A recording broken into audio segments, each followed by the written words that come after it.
जालना शहर महानगरपालिकेच्या 7 नगरसेवकांना तुम्ही निलंबित केले आहे, काय कारण आहे?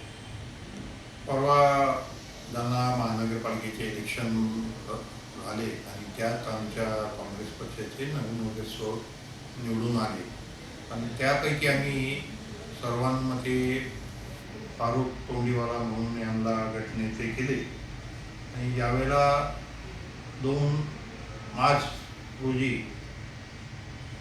स्वीकृत सदस्याचा फॉर्म भरायचा होता. त्या अगोदर आम्ही त्याला 2 दिवस मीटिंग घेण्यासाठी सातत्यानं त्यांच्या मागे लागलो, पण तो 2 दिवस स्टॉन्डिंग राहिला, फोन बंद करून गायब राहिला. मग नंतर आम्ही आमचे प्रमुख नेत्यांची मीटिंग घेऊ आमच्या पक्षातर्फे कॉप मेंबर म्हणून ज्यांची शिफारस केली त्याचं पत्र गटनेत्याच्या नावाने घेऊन त्यांच्यापर्यंत पोस्ट केलं.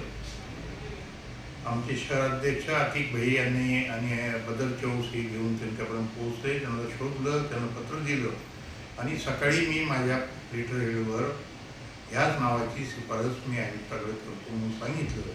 पण त्यांनी ती शिफारस जिल्हाध्यक्ष म्हणून मी जी केलेली शिफारस ती न तिथं देता त्यांच्या मनाने विनोद रत्न पारखे हे जे भाजपच्या तिकिटावर त्यांनी इलेक्शन लढलं, हारले, ते भाजपमध्ये अशा उमेदवाराचे काही आर्थिक व्यवहार करून आणि काही वरिष्ठ भाजपच्या नेत्याच्या दबावात येऊन त्यांच्याशी गठबंधन करून त्यांनी त्या भाजपच्या उमेदवाराचं नाव तिथं सूचित केलं. त्याच वेळेला आम्ही आयुक्ताकडं त्यांच्या विरुद्ध कंप्लेंटही केली, पण आयुक्तांनी ते आमच्या कंप्लेंटचं दाद दिली नाही. त्यांनी आयुक्ताकडं विभागीय आयुक्ताकडे जाण्याचा आम्हाला निर्देश दिले आणि तो भाजपचा स्वीकृत सदस्य त्यातून झाला. मग आम्ही ह्या सर्व गोष्टीचा रिपोर्ट प्रदेशाध्यक्षांना केला आणि आम्ही सगळं वस्तुनिष्ठ अहवाल प्रदेशला पाठवला आणि त्याची दखल घेऊन प्रदेशाध्यक्षांनी परवा शासकीय विश्रामगृह इथं माजी खासदार परभणीचे तुकारामजी रेंगे पाटील बापू त्यांना पाठवलं.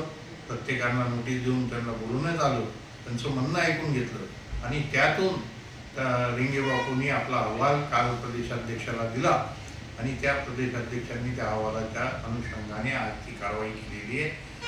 आणि साथीच्या साथी जे नगरसेवक त्या गटामध्ये सामील होते त्यांना निलंबित केलेलं आहे. 9 पैकी 7 निलंबित केले आणि 2 नगरसेवक जे या गटामध्ये नव्हते, ज्यांनी कंप्लेंट करताना आमच्याबरोबर होते आयुक्ताकडे महानगरपालिकेत, त्या दोघांना सोडून हे 7 नगरसेवक निलंबित करण्यात आले. 4 मार्च रोजी देखील तुम्ही आयुक्तांना पत्र दिलं होतं. हो, यांना केलेली शिफारस ग्राह्य धरण्यात येऊ नये असं केलं होतं, पण त्यांनी आम्हाला सांगितलं की आम्ही तो तुमचा अंतर्गत विषय घटनेचं पत्र जे तेच ग्राह्य धरू, कारण की तुम्ही घटनेचा निवडलेला आहे. पण आमच्या घटनेमध्ये गटनेता हा जिल्हाध्यक्षाच्या अधीन राहून जिल्हाध्यक्षाच्या आदेशाचं महानगरपालिकेत अंमलबजावणी करण्याचा मध्यस्थी म्हणून गटनेता असतो. त्याला स्वतःचे निर्णय घेण्याचा अधिकार नसतो. पण त्यांनी तो मान्य केला नाही आणि त्यांनी दिलेल्या पत्राचं त्यांनी ते स्वीकार केलं.